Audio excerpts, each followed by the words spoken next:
Exercise 9.2 question number 8। ये मैंने question लिख दिया, इसके कोऑर्डिनेट्स आपको नज़र आ रहे होंगे पेज नंबर 178 पे आप देख सकते हैं स्टूडेंट्स।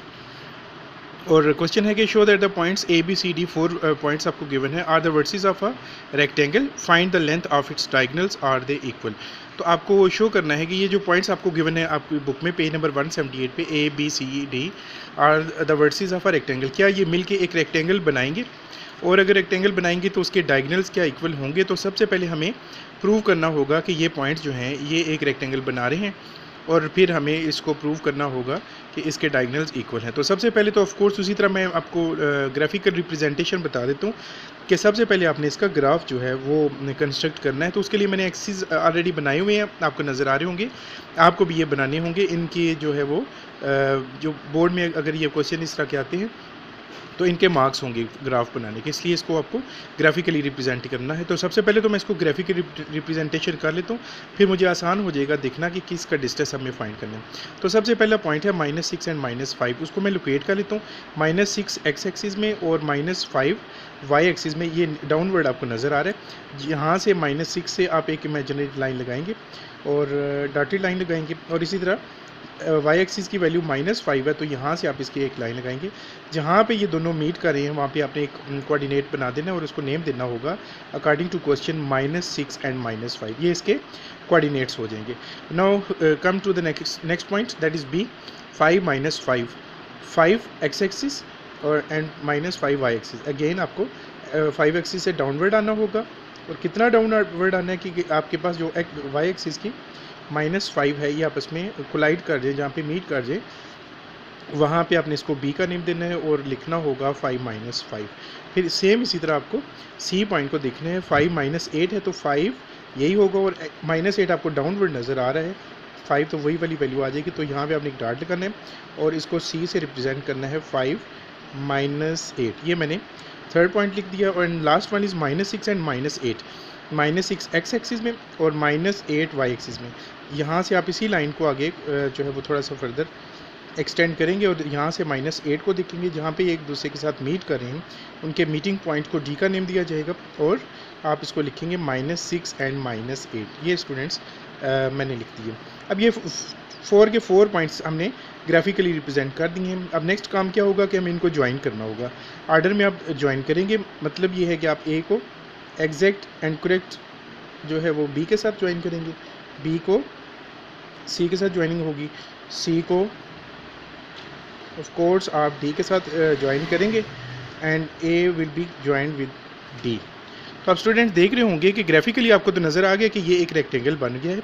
तो इस रेक्टेंगल को हमने कैसे प्रूव करना होगा, इसका जो गिवन डाटा होगा वो मैं यहाँ पर ही लिख देता हूँ ताकि आपको लिखने में आसानी हो जाए। तो सबसे पहले आपने अपोजिट साइड का इनका डिस्टेंस, देखिए रेक्टेंगल वो फिगर होती है जो 4 साइडेड फिगर होती है। एक तो उसका इंटरनल ऑल एंगल्स 4 एंगल्स यानी कि वो 90 डिग्री होती है, और दूसरा इसकी अपोजिट साइड आपस में इक्वल होती है। मतलब ये है कि जो ए बी का डिस्टेंस आएगा वो सी डी के डिस्टेंस के इक्वल होना चाहिए। सेम जो ए डी का डिस्टेंस होगा वो बी सी के डिस्टेंस के इक्वल होगा। तो ये डिस्टेंस मुझे जो फाइंड करने हैं मैं यहीं पर ही लिख देता हूँ यहाँ पे ऊपर। पहले मुझे ए बी का डिस्टेंस फाइंड करना होगा, ये हो गया मेरा ए बी इक्वल्स टू, ये किसके इक्वल होना चाहिए मैंने अभी आपको बताया है, अपोजिट साइड में सी डी के है, तो A B distance of A B must be equals to distance of C D. Left और राइट वालों में देखें तो ए डी का डिस्टेंस मैंने अभी उस पर डबल लाइन्स लगा के आपको उनकी इक्वलिटी को शो किया है, equals to the distance of B C. तो यहाँ पे आपको बी सी का डिस्टेंस जो है ये आपको फाइंड करना होगा, ये आपस में इक्वल होने चाहिए। And what about it's diagonals, diagonals किन्हें कहते हैं? तो डायगोनल्स का कंसेप्ट अपने माइंड में रखिएगा। अगर हम अपोजिट वर्टिसेस को आपस में ज्वाइन करेंगे, अपोजिट एंगल्स को आपस में ज्वाइन करें तो जो लाइन बनती है उसे कहते हैं डायगोनल।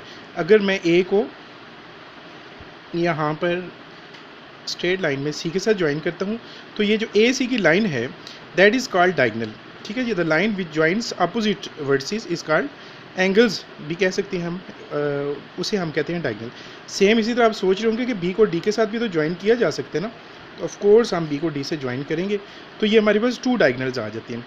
तो वो कह रहा था क्वेश्चन में, ये कह रहा था कि इन दोनों के जो डायगोनल्स हैं ये भी इक्वल हैं, ठीक है जी। तो इसका मतलब है हमें इनके भी डिस्टेंस फाइंड करने होंगे। तो मतलब हुआ कि आपको ए सी का भी डिस्टेंस फाइंड करना है, ये इसका डायगोनल होगा, और इसका डिस्टेंस जो है वो दूसरे डायगोनल यानी कि बी डी के डिस्टेंस के इक्वल होना चाहिए। तो स्टूडेंट्स ये हमारा गिवन डाटा होगा, हमें ए बी का डिस्टेंस फाइंड करना है। इस क्वेश्चन नंबर 8 में सी डी का distance, then distance of A D and distance of B C, distance of A C and then distance of B D. तो ये हमारे 6 डिस्टेंस हैं। तो इस क्वेश्चन में हमने 6 डिस्टेंस जो है वो फाइंड करने हैं, और इसके साथ साथ जो है फिर हमें इसके साथ pythagoras थ्योरम भी अप्लाई करना पड़ेगा एंगल को प्रूव करने के लिए। तो वो फिर मैं आपको बता दूंगा कि हम कैसे किस पे करेंगे। ऑफ कोर्स ये जो फिगर बनी हुई है इसमें से हम इसको हाफ में डिवाइड कर लेंगे, और आप उसको साइड पे ही बना लीजिएगा। हाफ में डिवाइड करने का मतलब ये कि एक डायगोनल को ज्वाइन करने से जो लाइन बन रही है, ये मैं इसको ना सेपरेटली आपको शो कर रहा हूँ। ये डाउनवर्ड जो बन रहा है, आप देख रहे होंगे कि इसके डाउनवर्ड में एक डी पॉइंट आ रहा है, और इसी तरह एक पॉइंट सी है, और इसी तरह अपवर्ड इसका एक पॉइंट बी है। तो इसको इस पे हम ये चूँकि राइट एंगल होना चाहिए बिकॉज ऑफ रेक्टेंगल डेफिनेशन, तो हम ये फिगर को इसी फिगर में से मैंने इसका एक पीस छोटा सा निकाल लिया। इसके ऊपर हम pythagoras थ्योरम को अप्लाई करेंगे, और उसका जो एप्लीकेशन है वो मैं आपको पेज के ऊपर बताता हूँ कि कैसे करेंगे। लेकिन आप इसे काइंडली ड्रा ज़रूर कर लीजिएगा, इसके कोऑर्डिनेट्स भी लिख लीजिएगा इन तीनों के, और साथ में हम इसको एट द एंड जो है क्वेश्चन के लास्ट पार्ट में हम इसको इसका जो pythagoras थ्योरम है वो अप्लाई करेंगे, और लेफ्ट हैंड साइड का आंसर राइट हैंड साइड के इक्वल आना चाहिए। तो हमारा जो गिवन डाटा है जो कंप्लीट है, गौर से आपने समझ लेना है। हमने यहाँ पे जो है वो जो चीज़ें गिवन है वो मैंने पहले पॉइंट्स बनाए हैं। पॉइंट्स बनाने के बाद मैंने उनको डिस्टेंस जो है वो लिख दी है कि ये 6 डिस्टेंस हमें फाइंड करने हैं, और फिर इस फिगर के एक पार्ट को, एक इसके पीस को, हाफ पीस को मैंने बाय बना दिया। आप भी बनाएंगे इसको at the end of the question, और उस पर हम pythagoras थ्योरम मैंने उसे पी टी से रिप्रेजेंट किया है, ये हम उस पर अप्लाई करेंगे। ठीक है, तो इसकी जो कैलकुलेशन है वो फिर मैं आपको पेज के ऊपर दिखाता हूँ कि वो हम कैसे डिस्टेंस फाइंड करेंगे। ओके स्टूडेंट्स, ये पेज पे मैं वापस आ चुका हूँ। इसमें वही डिस्टेंस जो मैंने आपको दिखाए थे ना, अभी आपने देखे भी थे, distance of A B B C C D A D हमने फाइंड करने हैं, और अपोजिट डिस्टेंस इक्वल होने चाहिए। तो ये मैंने इसके डिस्टेंस ऑलरेडी लिख दी हैं, क्योंकि अगर मैं सारे डिस्टेंस अब फाइंड करना शुरू करता तो फिर बहुत ज़्यादा ये लेंथी वीडियो हो जाएगी, तो इसलिए मैंने इनको ऑलरेडी फाइंड कर लिया। तो इतना कोई प्रॉब्लम नहीं है, आप बार बार कर चुके हैं। सबसे पहले ए बी का डिस्टेंस फाइंड करना है। ए के कोऑर्डिनेट्स को x1 y1 आप नेम देंगे, बी के कोऑर्डिनेट्स x2 y2 होंगे। फिर आपकी कन्वीनियंस के लिए अगेन मैंने डिस्टेंस फार्मूला लिख दिया है। फिर डिस्टेंस चूँकि हम ए बी का फाइंड कर रहे हैं, तो x2 की वैल्यू y जो 5 है वो मैंने लिख दिया, माइनस अकॉर्डिंग टू फार्मूला ये वाला आ गया, और y1 की जगह ये y1 की वैल्यू है -6, वो मैंने लिख दिया whole square. Same y2 minus y1 मैंने कर दिया। इसका थोड़ा सा कैलकुलेशन की है, आपको नज़र आ रहा होगा, और आप खुद भी कैलकुलेशन कर सकते हैं, कोई इतना ज़्यादा मुश्किल काम नहीं है, बार बार आप कर चुके हैं। तो उसको जब सिंप्लीफाई करेंगे तो answer must be equals to 11। उसके बाद आपको बी सी का डिस्टेंस सेम इसी प्रोसेस से जैसे मैंने आपको ए बी का बताया आप फाइंड करेंगे, और आपका आंसर 3 आएगा। ठीक है, इसको नोट भी कर लें, और अगर आप खुद कर सकते हैं तो ये बहुत अच्छी बात होगी, और बहुत इनकरेजिंग बात होगी।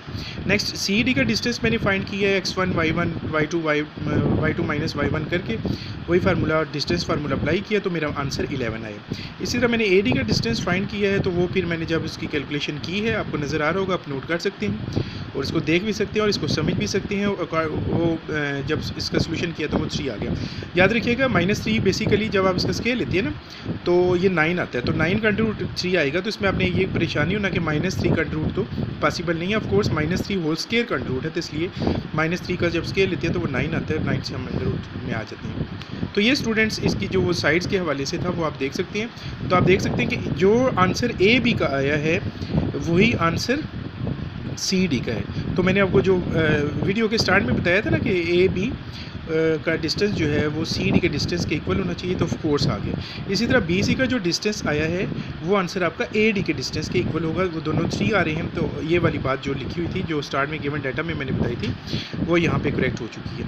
अब अकॉर्डिंग टू क्वेश्चन उसने डायगोनल्स का कहा था, तो मैंने आपको डायगोनल्स भी बताए थे वीडियो के स्टार्ट में कि A C and the B D are its diagonals. तो मैंने फिर और आपने भी ए डी का पहले डिस्टेंस फाइंड कर लेना।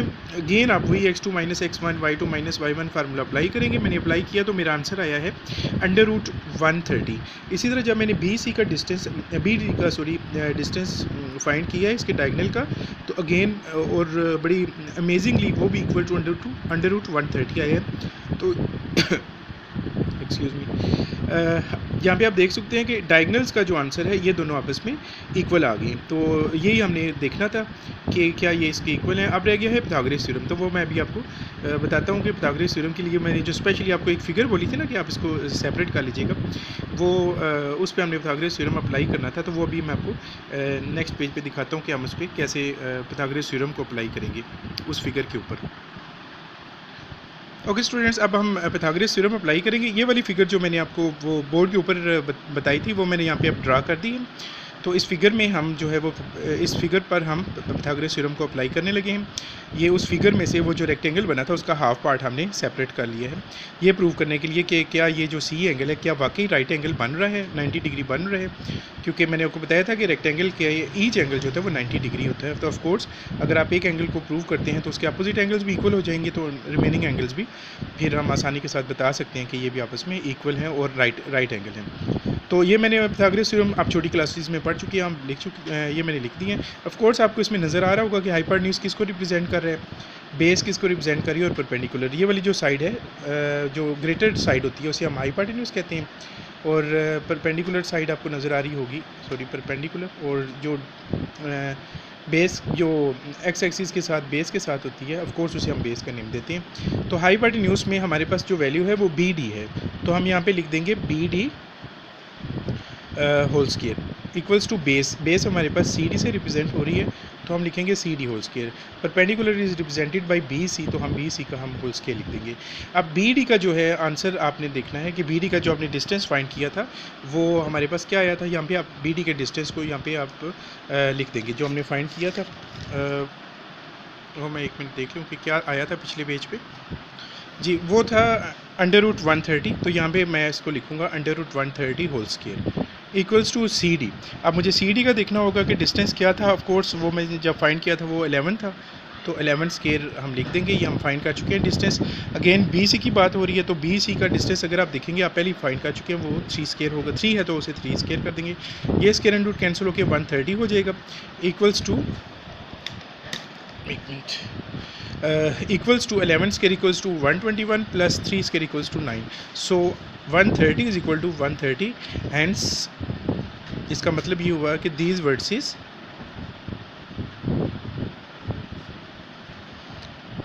form a